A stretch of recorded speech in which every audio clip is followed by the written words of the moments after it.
ये डरना मना है। रिक जेनस्ट ज़ॉम्बी बॉय पर आधारित एक भूतिया कहानी। ये कहानी कनाडा के मशहूर टैटू मॉडल और कलाकार रिक जेनस्ट, जिन्हें ज़ॉम्बी बॉय के नाम से जाना जाता है, से प्रेरित है। रिक अपने पूरे शरीर पर बने टैटू और खौफनाक रूप के लिए मशहूर थे और इसी वजह से उन्हें ज़ॉम्बी बॉय का खिताब मिला। रिक की जिंदगी में कई ऐसे राज छुपे थे जो रात के सन्नाटे में लोगों को डरा देते हैं। आइए जानते हैं उनकी जिंदगी का एक ऐसा भयानक किस्सा जो सुनते ही लोगों के रोंगटे खड़े हो जाते हैं। एक रात रिक अपने घर के बेसमेंट में कुछ नए टैटू डिजाइन पर काम कर रहे थे। उन्हें अपने बॉडी आर्ट का शौक और जुनून था और वो अक्सर रात के सन्नाटे में अपने नए ख्यालों को कागज पर उतारते। लेकिन उस रात कुछ अजीब सा महसूस हो रहा था, जैसे बेसमेंट में कुछ और भी था। बेसमेंट के एक कोने में एक पुराना आईना पड़ा था जो कुछ दिन पहले ही उनके एक दोस्त ने उन्हें दिया था।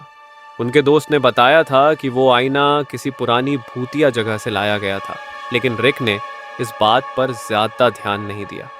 उन्होंने सोचा कि ये बस एक कहानी होगी। टैटू बनाते वक्त रिक को हल्की हल्की अजीब सी आवाजें सुनाई देने लगी, एक हल्की सी हंसी जो धीरे धीरे तेज होने लगी। रिक ने अपने आसपास देखा पर वहां कोई नहीं था। तभी उनकी नजर बेसमेंट के उस पुराने आईने पर पड़ी। आईने में उनका अपना ही अक्स कुछ अजीब लग रहा था, जैसे वो उन्हें घूर रहा हो, पर कुछ और भावनाओं के साथ, एक प्रचंड और भयानक भावना के साथ। रिक धीरे धीरे उस आईने के करीब गए। जैसे ही उन्होंने आईने को हाथ लगाया, उनके पूरे शरीर में एक ठंडक सी फैल गई और वो कांप उठे। तभी एक भयानक आवाज आई, तुम्हें मौत का चेहरा पसंद है रिक? तुम भी कुछ ही वक्त में मेरे जैसे बन जाओगे। फिर आईने में कुछ तस्वीरें दिखने लगी, खूनी चेहरे, बिखरी हुई हड्डियां और एक डरावनी मुस्कान। धीरे धीरे रिक अपने आप पर काबू नहीं रख पाया। ऐसा लगने लगा जैसे वो आईना उनका होश चुरा रहा हो। आईना उन्हें अपनी ओर खींच रहा था और बिना सोचे समझे वो उसमें घुसते चले गए, जैसे वो उनका ही दूसरा चेहरा हो। अगले ही पल बेसमेंट की रोशनी चमकी और एक जोर का धमाका हुआ। कहते हैं उस रात के बाद रिक का व्यवहार बदल गया। वो और भी ज्यादा खौफनाक और अजीब लगने लगे और कुछ दिन बाद बिना किसी वजह के उन्हें उनके घर में मरा हुआ पाया गया। उनका चेहरा और शरीर और भी भयानक लग रहा था, जैसे उनकी रूह उस भूतिया आईने में समा गई हो। सैलून में आत्मा का खौफ। उनके मरने के बाद वो आईना किसी तरह एक सैलून में चला गया जो लड़कियों के मेकओवर के लिए मशहूर था। लेकिन किसी को यह नहीं पता था कि वो आईना एक भयानक राज अपने अंदर छुपाए बैठा है। अब वो आईना रिक की आत्मा का घर बन चुका था। जब भी कोई लड़की अपना हेयर स्टाइल बनवाने उसके सामने बैठती, रिक की आत्मा उस पर हावी हो जाती।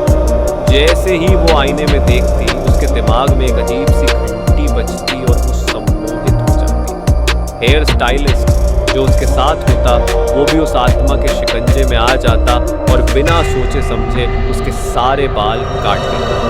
शुरुआत में सैलून के लोग समझ नहीं पाए कि ऐसा क्यों हो रहा है। कुछ लड़कियां चुपचाप सैलून से चली गईं अपने नए और गंजे लुक के साथ। कुछ ने शिकायत भी की, लेकिन सैलून के लोगों ने सोचा कि हेयर स्टाइलिस्ट से गलती हो रही होगी। पर धीरे धीरे ये सब कुछ ज़्यादा होने लगा और हर लड़की जो वहाँ आती थी गंजा होकर निकलती थी। एक श्रापित शादी, फिर एक दिन सैलून में मीरा नाम की लड़की आई। उसके घर में शादी की तैयारी हो रही थी और वो ब्राइडल हेयर स्टाइल बनवाने आई थी। लेकिन जैसे ही वो आईने के सामने बैठी, रिक की आत्मा ने उस पर भी कब्जा कर लिया। हेयर स्टाइलिस्ट भी बिना सोचे उसके सारे बाल काट दिए। मीरा के बाल गिरते ही उसका होश टूटा और आईने में अपने गंजे चेहरे को देख वो चीख पड़ी। उसके घर वाले और होने वाले पति ने उसके गंजे लुक को देखते ही शादी कर दी। मीरा बिखर गई और वो समझ नहीं पाई कि उसके साथ आखिर ये सब कैसे हो गया।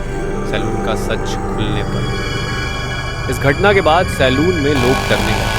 कुछ लोगों ने सुना कि आईना श्रापित है। सैलून के मालिक ने आईने को निकालकर फेंकने की कोशिश की, पर आईना हर बार वापस सैलून में आ जाता। जो भी उस आईने के पास जाता सम्मोहित हो जाता या अपने आप को एक अजीब रूप में पाता। आज भी कहते हैं कि वो आईना उस सैलून में है और रिक की आत्मा उसमें बंद है, जो हर नए कस्टमर को अपने कब्जे में ले लेती है। सैलून को कुछ ही समय में बंद कर दिया गया, लेकिन कुछ लोग कहते हैं रात के समय उस आईने से अब भी चीखने की आवाज़ें आती हैं। आज भी जो उस आईने में देखता है वो हमेशा के लिए उसके जाल में फंस जाता है और कभी वापस नहीं आता।